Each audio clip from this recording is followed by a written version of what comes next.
প্রিয় শিক্ষার্থী, সবাই ভালো আছো নিশ্চয়। আজকে আমি তোমাদের নবম শ্রেণীর চতুর্থ অধ্যায় অর্থাৎ পদার্থের অবস্থা এটার দুইটি বিষয়ের উপর আলোচনা করব। একটা হচ্ছে ব্যাপন আর একটা হচ্ছে নিঃসরণ। তো আমরা এই আলোচনার শুরুতে তোমাদের ছোট্ট একটু গল্প দিয়ে শুরু করি। গল্প বলতে আমরা দেখো যে কোনো প্রোগ্রামে যাওয়ার আগে বিভিন্নভাবে সাজুগুজু করি। এখন এই সাজুগুজুর পরে শেষে ফিনিশিংয়ে আমরা সবাই কি করি? পারফিউম ইউজ করি। দেখো, এই পারফিউম যখন আমরা ইউজ করব তখন পারফিউমটা বোতলে, যদি সেটা কাচের বোতল হয় তাহলে আমরা দেখতে পাবো যে ভেতরের দিকে লিকুইড পারফিউম থাকে, কিন্তু সেটা অন্য কোনো বোতল হলে আমরা দেখতে পাবো না, উপরে কভার দেওয়া থাকলে দেখতে পাবো না। তো দেখো, এই যে লিকুইড মানে কি, সেখানে কিন্তু পারফিউমটা একটা গ্যাস, এই গ্যাসের অণুগুলোকে উচ্চ চাপ প্রয়োগ করে তাদেরকে কি করা হয়? তরল অবস্থায় পরিণত করে রাখা হয়েছে। এবার পারফিউমের মুখে যখন আমরা একটা চাপ দিব, চাপ দিলে দেখবা সজোরে সূক্ষ্ম ছিদ্র দিয়ে পারফিউমের অণুগুলো কি সজোরে বের হয়, একটা শব্দ করে বের হয়। এই যে শব্দ করে বের হলো, এইটা কিন্তু আমাদের আমরা যে একটা আলোচ্য বিষয় ব্যাপন এবং নিঃসরণ, এখানে কিন্তু নিঃসরণ ঘটে থাকে। আবার তুমি যে পারফিউমটা ইউজ করে গেলা, এই পারফিউম ইউজ করে যাওয়ার পরে এটার গন্ধ কিন্তু তুমি একা একাই পাবা না। কেন? এটার গন্ধ তোমার আশেপাশে যারা থাকবে তারা সবাই কিন্তু এটার গন্ধটা পাবে। এই যে তুমি ব্যবহার করে গেলা, কিন্তু সেই গন্ধটা তোমার আশেপাশে যারা বন্ধু বান্ধবী ছিল সবাই পাচ্ছে, এটা কিন্তু ব্যাপন। তাহলে এই যে দুইটা টপিকস নিয়ে আমরা আলোচনা করব, একটা ব্যাপন আর একটা নিঃসরণ। আমরা এখন দেখি ব্যাপন এবং নিঃসরণটা আসলে কি। দেখো, আমি এখানে লিখেছি এই যে ব্যাপন, ব্যাপনটা হচ্ছে একটা মাধ্যমে, সেটা কিন্তু কঠিন, তরল, গ্যাসীয় তিন রকমের পদার্থেরই কথা বলা হয়েছে। কঠিন, তরল, এই গ্যাসীয় পদার্থের এখানে কিন্তু ঘনত্ব বিষয়টা নির্ভর করছে, যে অধিক ঘনত্বের স্থান থেকে নিম্ন ঘনত্বের স্থানে, ঠিক আছে, ঘনত্ব যেখানে বেশি সেখান থেকে কিন্তু কম ঘনত্বের দিকেই চলে যায়। তো সেই অধিক ঘনত্বের স্থান থেকে কম ঘনত্বের স্থানে তোমার সমভাবে ছড়িয়ে পড়া। এক কথায় কঠিন, তরল বা গ্যাসীয় পদার্থের উচ্চ ঘনমাত্রার স্থান থেকে নিম্ন ঘনমাত্রার স্থানে স্বতঃস্ফূর্তে এবং সমভাবে ছড়িয়ে পড়ার যে প্রক্রিয়া, এটাই মূলত ব্যাপন। তাহলে দেখো, তুমি যে পারফিউম ইউজ করে গিয়েছিলা, তোমার আশেপাশে যে সকল বন্ধুরা সেই পারফিউমের গন্ধটা পাচ্ছিল, সেখানে কিন্তু ব্যাপন ঘটেছে। কেন? তুমি ইউজ করেছো, সেখানে তার ঘনমাত্রাটা বেশি, যেখানে ইউজ করে থাকো। এবার তোমার চারিপাশে তো সেখানে ঘনত্ব তার কম আছে, এই জন্য এই অধিক ঘনত্বের জায়গা থেকে চারিদিকে যখন ওটা ছড়িয়ে পড়ে, ছড়িয়ে যেতে যেতে তোমার পাশের বন্ধু বান্ধবের যখন নাকে পৌঁছে যায়, সেটার গন্ধটা পাও। এটাকে বলবো আমরা ব্যাপন। কিন্তু নিঃসরণের দেখো, এখানে কথা বলা হয়েছে সরু ছিদ্র পথে, এখানে কিন্তু শুধু গ্যাসীয় পদার্থ। ব্যাপনের বেলায় এখানে কিন্তু বলা হয়েছিল তিনটা বিষয়, কঠিন, তরল এবং গ্যাসীয় তিন রকমের পদার্থের বেলায় এখানে হয় কঠিন, তরল এবং গ্যাসীয়, এই তিন রকমের পদার্থের কথা বলা হয়। আর নিঃসরণের বেলায় শুধুমাত্র বলা হয়েছে গ্যাসীয় পদার্থে, অর্থাৎ নিঃসরণটা হয় গ্যাসীয় পদার্থের, এটা সূক্ষ্ম ছিদ্র পথে। এটা কিন্তু আরেকটা বিষয়, দেখো এখানে ছিল তোমার ঘনমাত্রা, এখানে ছিল ঘনমাত্রা, আর এখানে আছে চাপের বিষয়। অর্থাৎ ব্যাপন এবং নিঃসরণের বেলায় এই যে নিঃসরণ অর্থাৎ চাপের প্রভাবে, ঠিক আছে, উচ্চ চাপের স্থান থেকে নিম্ন চাপের স্থানে সজোরে ছড়িয়ে পড়া, এটাই বলবো আমরা নিঃসরণ। তাহলে দেখো, ব্যাপন এবং নিঃসরণ এই দুইটার মধ্যে মূল বিষয়টা যেটা, ব্যাপনের বেলায় আমরা দেখো এখানে ব্যাপন এবং নিঃসরণের মধ্যে আমি একটু তুলনামূলক কথা লিখেছি। তুলনা মানে কি, ব্যাপনটা কঠিন, তরল, গ্যাসীয় তিন রকমের পদার্থের ক্ষেত্রে হতে পারে, কিন্তু নিঃসরণের বেলায় শুধু গ্যাসীয় পদার্থের হতে পারে। ব্যাপনের বেলায় বলেছিলাম ঘনত্ব, কি ঘনত্ব, যে উচ্চ ঘনমাত্রার স্থান থেকে নিম্ন ঘনমাত্রার স্থানে ছড়িয়ে পড়ে। আর নিঃসরণের বেলায় কিন্তু চাপের প্রভাবে, অর্থাৎ কি উচ্চ চাপে আছে এরকম একটা জায়গা থেকে নিম্ন চাপের স্থানে সজোরে ছড়িয়ে পড়ে। যেমন আমরা বলেছিলাম পারফিউমের বোতলে চাপের প্রভাবে কিন্তু অনেক গ্যাসকে এক জায়গায় এনে তরলে পরিণত করা হয়েছে, অর্থাৎ সেখানে কি অনেক চাপে আছে, সেখান থেকে যখন এই সূক্ষ্ম ছিদ্র দিয়ে চাপ পায়, সুযোগ পায়, সজলে বেরিয়ে যায়, সেটাই কিন্তু নিঃসরণ। আবার এখানে ব্যাপনের বেলায় কিন্তু বলা হয়েছিল যে কোনো অবস্থায় সূক্ষ্ম হতে পারে, সেটা বড় হতে পারে, যে কোনো জায়গায় ছড়িয়ে পড়ে, কিন্তু নিঃসরণের বেলায় সেটা ঘটে সূক্ষ্ম ছিদ্র পথে। এই হচ্ছে মোটামুটি ব্যাপন এবং নিঃসরণের কথা। তবে ব্যাপনের বেলায় যেমন কঠিন, তরল, গ্যাসীয় তিনটি পদার্থের ক্ষেত্রে কিন্তু ব্যাপনটা ঘটে থাকে। যেমন কঠিন পদার্থের মানে কি, কঠিন পদার্থ যেমন আমরা সহজেই জানি যে আমরা যখন চা অর্থাৎ চা বানানোর ক্ষেত্রে দেখবা আমরা যখন টি ব্যাগ ইউজ করি, টি ব্যাগ যখন ইউজ করব, টি ব্যাগ কিন্তু প্যাকেটের মধ্যে কি কঠিন থাকে। এবার যখন কাপে পানি নেওয়ার পরে ওর মধ্যে টি ব্যাগটা দেওয়া হয়, তখন কিন্তু টি ব্যাগের যে তোমার কালারটা, তোমার অর্থাৎ চায়ের যে কালার, সেই কালারটা কিন্তু কি হয়, ছড়িয়ে পড়ে, যে পানির মধ্যে না ছড়িয়ে পড়ে। এখানে আরেকটা বিষয় কিন্তু নির্ভর করে, দেখবা যদি পানিটা হয় ঠান্ডা, তাহলে সে কিন্তু ছড়িয়ে পড়বে আস্তে আস্তে। আর পানিটা যদি গরম হয়, তাহলে কি হবে, আমরা যেমন গত ক্লাসে বলেছিলাম, তাপ প্রয়োগের ফলে অণুগুলো সেই তাপ শক্তি শোষণ করে, ওর গতিশক্তি বেড়ে যায়। গতিশক্তি বেড়ে গেলে পানি যদি গরম হয়, সেখানে কিন্তু চায়ের যে কালারটা, সেই কালারটা ছড়িয়ে পড়বে দ্রুত, অর্থাৎ ব্যাপনটা হবে একটু দ্রুত। এটা গেল কঠিন পদার্থের। আবার তরল পদার্থের কথা চিন্তা করলে দেখো, আমরা অনেক সময় ফুড কালার, বিভিন্ন রকমের লিকুইড ফুড কালার ইউজ করে থাকি। তো এই কালারগুলো আমরা যখন পানির মধ্যে নিব, ফোটায় পড়বে, তখন দেখবা সেখানে কি হবে। অথবা আমরা যে আরেকটা বিষয় ইউজ করি, যেমন সাদা কাপড়ে কিন্তু আমরা এক ধরনের নীল ইউজ করে থাকি, নীলটাও কিন্তু লিকুইড হয়। এবার লিকুইড যখন নীল পানির মধ্যে দেওয়া হয়, দেখবা পানির মধ্যে আস্তে আস্তে আস্তে আস্তে সেই কালারটা কিন্তু ছড়িয়ে পড়ে। এটাও কিন্তু তরল পদার্থের ব্যাপার। আবার গ্যাসীয় পদার্থেরও হতে পারে, যেমন আমরা বিভিন্ন রকমের পানীয় খেয়ে থাকি, সেই পানির বোতলের মুখগুলো যখন খুলে দেওয়া হয়, একটু ঝাঁকানি লাগলে কিন্তু কি বুদবুদ সহকারে গ্যাস বের হয়।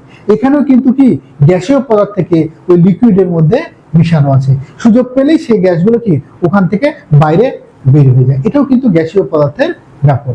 তবে একটা বিষয় মনে রাখবা, ব্যাপন হোক অথবা নিঃসরণ হোক, দুটেই কিন্তু ওই পদার্থটার দুইটা আকার এবং তার ভরের উপর ভিত্তি করে কিন্তু পরিবর্তিত হয়।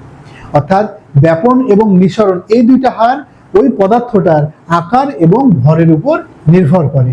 আমরা বলেছি এখানে এটা সম্পর্ক, কণার আকার এবং ভরের উপর ব্যাপন ও নিঃসরণ উভয় কিন্তু নির্ভর করে। এই যে কণার ভর এবং আকারের উপর ভিত্তি করে পদার্থের যে ব্যাপন, এটার উপর ভিত্তি করে কিন্তু একটা সূত্র আছে, যেটাকে আমরা বলে থাকি গ্রাহামের ব্যাপন সূত্র। আমরা এখন সেই সূত্রটা নিয়ে একটু আলোচনা করব। সূত্রটা কি? সূত্রটা হচ্ছে স্থির তাপমাত্রা ও চাপে কোনো গ্যাসের ব্যাপন হার উক্ত গ্যাসের, এখানে দেখো লিখেছি স্থির তাপমাত্রা ও চাপে কোনো গ্যাসের ব্যাপন হার উক্ত গ্যাসের মোলার ভরের বর্গমূলের ব্যস্তানুপাতিক। মোলার ভরের বর্গমূলের ব্যস্তানুপাতিক। এখানে একটা কথা আছে, মোলার ভর। এখন মোলার ভর শব্দটার অর্থ কি? যে কোনো গ্যাসের 1 মোল, 1 মোলের যেটা ভর, সেটাকে বলা হয় তার মোলার ভর। যেমন আমি যদি বলি যে 1 মোল, এখানে যদি লিখি আমি 1 মোল ধরো carbon dioxide gas, carbon dioxide gas, এটা সমান সমান কত হবে? কার্বনের পারমাণবিক ভর কত? 12, আর অক্সিজেনের 16। তবে দুইটা আছে, 16 গুণিত 2, অর্থাৎ মোট হলো কত? 12 যোগ 32, অর্থাৎ 44। এটাই হচ্ছে 1 মোল কার্বন ডাইঅক্সাইডের ভর 44, অর্থাৎ এটাই হচ্ছে মোলার ভর। তো সেই মোলার ভরের বর্গমূলের ব্যস্তানুপাতিক কোন গ্যাসে। তার মানে এখান থেকে কি পেলাম? এই যে দেখো, আমরা এখানে লিখেছি যদি ব্যাপন হার, এটাকে আমরা আর দিয়ে প্রকাশ করি ব্যাপন হার, এবং মোলার ভরটাকে এম দিয়ে প্রকাশ করি, হার রেট, তাই আর দিয়ে, আর এখানে মোলার ভর মাস অর্থাৎ এম দিয়ে প্রকাশ করা হচ্ছে। যদি সেটা হয়, তাহলে দেখো আমরা সূত্রে যেটা লিখেছি, ব্যাপন হার কার উপর নির্ভর করবে? ওই গ্যাসের মোলার ভরের বর্গমূলের ব্যস্তানুপাতিক। অর্থাৎ কোন গ্যাসের মোলার ভর যার যত বেশি হবে, ব্যস্তানুপাতিক যেহেতু সম্পর্ক দুইটা, মোলার ভর যার যত বেশি, তার ব্যাপন হার তত হবে কম। এই যে লিখেছি, কোন গ্যাসের মোলার ভর বেশি হলে ব্যাপন হার কম, আর যদি মোলার ভর হয় কম, তাহলে তার ব্যাপন হার বেশি। এখানে দেখো মোলার ভর ভর মানে ওয়েট, ধরো ওজন। আমরা সাধারণত কি দেখি, যখন এই যে দৌড়াদৌড়ি করে, সেই দৌড়াদৌড়ির ক্ষেত্রে কিন্তু কাদেরকে দেখি, অনেক মোটা সোটা না পাতলা, পাতলা, যাদের ভর কম। যাদের ভর কম স্বাভাবিক ক্ষেত্রে তারা একটু দৌড়াতে পারে বেশি। তো এখানেও সেম, যার মোলার ভর হবে বেশি তার ব্যাপন হার হবে কম, আর যার মোলার ভর হবে কম মানে ভর কম, স্বাস্থ্য কম, পাতলা সাতলা, সে দৌড়াতে পারবে বেশি, মানে ব্যাপন হার হবে তার বেশি। এই হলো মোটামুটি গ্রাহামের ব্যাপন সূত্র এবং সেই ব্যাপন সূত্রের মধ্যে সম্পর্কটা। তো সম্পর্কটা কিন্তু ব্যস্তানুপাতিক, আমরা মনে রাখবো সম্পর্কটা ব্যস্তানুপাতিক। ভর যার বেশি হবে ব্যাপন হার হবে কম, আর ভর যার কম হবে ব্যাপন হার হবে তার বেশি। এরকম এইটা আমরা একটা পরীক্ষা দিয়ে এখন একটু দেখব। একটা পরীক্ষা দেখেছি আমি, এই পরীক্ষাটায় এটা হচ্ছে একটা পরিষ্কার কাচের নল। এই কাচ নলের দুই প্রান্তে, এক প্রান্তে তোলাতে হাইড্রোক্লোরিক অ্যাসিড সিক্ত করা হয়েছে, আরেক প্রান্তে অ্যামোনিয়া দ্রবণ অর্থাৎ অ্যামোনিয়াম হাইড্রক্সাইড। অ্যামোনিয়া দ্রবণ যখন বলা হয় তখন সেটা অ্যামোনিয়াম হাইড্রক্সাইড হয়ে যায়। এই অ্যামোনিয়া দ্রবণ এবং হাইড্রোক্লোরিক অ্যাসিড তুলার দুই প্রান্তে, আমরা নলের দুই প্রান্তে তুলায় সিক্ত করে তুলাটা দুই মুখে দেওয়া হয়েছে। এবার কিছু সময় পর কি হবে, দেখা যাবে এই যে অ্যামোনিয়াম হাইড্রক্সাইড থেকে এখান থেকে অ্যামোনিয়া গ্যাস এবং এখান থেকে হাইড্রোক্লোরিক অ্যাসিড গ্যাস, এদিক থেকে হাইড্রোক্লোরিক অ্যাসিড আর ওই দিক থেকে আসবে অ্যামোনিয়াম হাইড্রক্সাইড, ওর মধ্যে থেকে যে অ্যামোনিয়া গ্যাস, এই দুইটা গ্যাস ব্যাপিত হবে। অর্থাৎ অ্যামোনিয়া, এখান থেকে অ্যামোনিয়া গ্যাসটা এদিকে চলে আসবে ব্যাপিত হয়ে, হাইড্রোক্লোরিক অ্যাসিডটা ব্যাপিত হয়ে যাবে, দিয়ে দুইটা গ্যাস যে এখানে মিলে যাবে, মিলে যাওয়া মানে কি দুইটার মধ্যে বিক্রিয়া হবে। এটা কিন্তু একটা অ্যাসিড, এটা হচ্ছে একটা ক্ষার, দুইটার মধ্যে বিক্রিয়া হবে। বিক্রিয়া হয়ে দেখো এখানে একটা যৌগ তৈরি হয়ে যাবে NH4Cl অর্থাৎ অ্যামোনিয়াম ক্লোরাইড। এটা হলো অ্যামোনিয়াম ক্লোরাইড। অ্যামোনিয়াম ক্লোরাইডের কিন্তু সাদা ধোঁয়া দেখা যাবে। এখন সেই সাদা ধোঁয়াটা আমি কোথায় দেখতে পাবো, দুজনার মাঝামাঝি না এই কাছে না এর কাছে? এটা কিন্তু একটা ব্যাপন হারের তুলনা করে আমাকে হিসাব করতে হবে। দেখো আমাদের কিন্তু এখানে ব্যাপন হারের কথা বলেছিলাম, যার মোলার ভর বেশি হবে তার ব্যাপন হার কম, মানে সে বেশি দূরে যেতে পারবে না, ভর বেশি দৌড়াতে পারবে কম। কিন্তু যার মোলার ভর কম তার ব্যাপন হার বেশি, মানে কি পাতলা, সে দৌড় দিয়ে অনেক দূরে চলে যাবে। আমাকে তাই এখন এই দুইটা গ্যাসের আমাকে মোলার ভর বের করতে হবে। আমরা যদি এখানে দেখি যে হাইড্রোক্লোরিক অ্যাসিড HCl এর মোলার ভর, এটা সমান সমান কত হবে, হাইড্রোজেনের 1 আর ক্লোরিনের হয় 35.5, যোগ করে হবে কিন্তু 36.5। এটা হাইড্রোক্লোরিক অ্যাসিডের মোলার ভর। আর এখানে অ্যামোনিয়া গ্যাস যেটা NH3, এত এর মোলার ভর যেটা হবে সেটা হচ্ছে নাইট্রোজেনের ভর 14 আর হাইড্রোজেনের 1 অর্থাৎ 1 ইন্টু 3, তিনটা হাইড্রোজেন আছে, 14 আর 3 17, অর্থাৎ অ্যামোনিয়ার ভর পেলাম, মোলার ভর পেলাম 17, হাইড্রোক্লোরিক অ্যাসিডের মোলার ভর পেলাম 36.5। যেহেতু মোলার ভর কার কম, অ্যামোনিয়ার কম, তার মানে কি এর ওজন কম আছে, পাতলা সাতলা, সে অনেক দূরে চলে যাবে একই সময়ের মধ্যে, এ ব্যাপন হারটা হবে বেশি, আর এটার ভর যেহেতু বেশি আছে ব্যাপন হার হবে কম। অর্থাৎ দেখো এখান থেকে অ্যামোনিয়া গ্যাস ব্যাপন হার তার বেশি, অর্থাৎ সে অনেক দূরে চলে আসবে। কিন্তু হাইড্রোক্লোরিক অ্যাসিডের ওজন বেশি, দৌড়াতে পারবে কম, ব্যাপন হার কম, ওই জন্য এটা বেশি দূরে যেতে পারবে না। অর্থাৎ এই যে অ্যামোনিয়াম ক্লোরাইডের এই সাদা ধোঁয়াটা কি হবে, এটা অনেক দূরে চলে আসবে, ব্যাপন হার যেহেতু তার বেশি, কিন্তু এই হাইড্রোক্লোরিক অ্যাসিডের ব্যাপন হার হবে কম, ওই জন্য হাইড্রোক্লোরিক অ্যাসিডের কাছে এটা বেশি দূরে যেতে পারবে না। আর অ্যামোনিয়ার যেহেতু ভর কম তাই অনেক দূরে চলে আসবে। এটাই হচ্ছে ব্যাপন হার এবং তুলনা করে কথা। তাই হাইড্রোক্লোরিক অ্যাসিডের কাছাকাছি সাদা ধোঁয়া দেখা যাবে, আর অ্যামোনিয়া থেকে দূরে সেটা চলে যাবে। অর্থাৎ তাহলে এখান থেকে পরীক্ষা থেকে আমরা কি পেলাম, যে অনেক সময় গুলো কিন্তু বলে যে একাধিক গ্যাস দিয়ে বলবে কার ব্যাপন হার কম কার ব্যাপন হার বেশি, আমাকে সেটা বের করতে তার মোলার ভরটা আমাকে বের করতে হবে। মোলার ভর বের করার পরে আমি দেখব যে কার মোলার ভর বেশি মোলার ভর কম।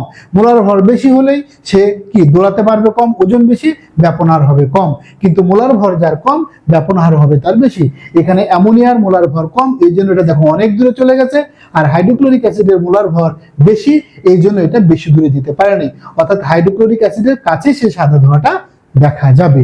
এটাই হচ্ছে তোমার কিভাবে আমরা যে কোনো গ্যাসের বেলায় ব্যাপন হারের তুলনা করতে পারি, এরকম কিন্তু অনেক সময় পরীক্ষায় দেয়। এখানে ব্যাপন হারটা যেহেতু ভরের উপর ভিত্তি করে পরিবর্তিত হয়, হ্যাঁ, মোলার ভর, সেটাও আমরা এখানে দেখতে পাই। দেখো লাল রঙের এখানে যে অণুগুলো দেখাচ্ছি, এই লাল রঙের এখানে কিন্তু ভর আছে 32, এবং অপরগুলোর এই যে নীল রঙে এদের ভর আছে কিন্তু 4।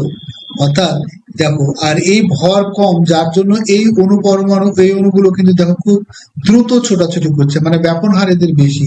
আর এই যে লাল রঙের যেগুলো, এদের কিন্তু ভর দেওয়া আছে 32, যার জন্য দেখো ভর বেশি হওয়ার জন্য এদের কি নড়াচড়া কম আছে, অর্থাৎ এদের হারটা, ব্যাপন হারটা কম। অর্থাৎ ভর বেশি হলে এই জন্য ব্যাপন হার হয় কম, আর এটার ভর মাত্র 4, এই জন্য দেখো এদের ব্যাপন হারটা অনেক বেশি। এবার লাল এবং নীল দুইটার ভর কিন্তু সমান, এটারও 4, এটারও 4, তবে পরিমাণ, ঘনত্বের দিক দিয়ে লালের পরিমাণটা অনেক বেশি আছে, এখানে আমরা 200 লিখেছি, আর অপর নীল রঙেরটা দেখো 50। কাজে এবার এদের মধ্যে দেখো, আমি এদের মধ্যে যদি কি করি, ছিদ্র করে দিই, ছিদ্র করে দিলে দেখো লাল রঙের যেহেতু পরিমাণটা অনেক বেশি, তাই এই লাল থেকে কম ঘনত্বের দিকে ছড়িয়ে পড়ার হারটা কিন্তু বেশি। এটাই ব্যাপনে বলে যে অধিক ঘনত্বের স্থান থেকে কম ঘনত্বের স্থানের দিকে ছড়িয়ে পড়ে, এটাই কিন্তু ব্যাপন। আর সবাই ভালো থাকো। আমি কিন্তু এইভাবে ধারাবাহিকভাবে তোমাদের ক্লাসগুলো নিতে থাকবো। এর পরবর্তী বিষয়ে আমরা এই চ্যাপ্টারের শেষ ক্লাসের আগামী দিন বাকি যে টপিকসগুলো আছে সেগুলো নিয়ে আমরা হয়তো এর পরবর্তী ক্লাসে আলোচনা করব। সবাই ভালো থাকো, খোদা হাফেজ।